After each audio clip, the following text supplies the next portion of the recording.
Hello, I'm Chef Anthony Bucco, and today we're going to be making moist country-style short ribs.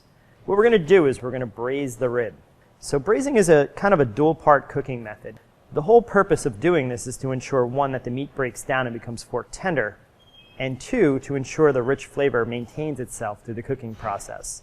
So for cooking purposes, first we're going to take our beef and we're going to season it well. And in this instance, we're going to use salt and pepper.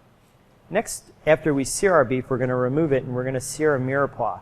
In this instance, we'll be using celery, carrot, and onion. In addition to that, we'll also be using some shallot, some hard herbs like thyme and rosemary. Once we take on some beautiful caramelization on our mirepoix, we're going to deglaze with red wine.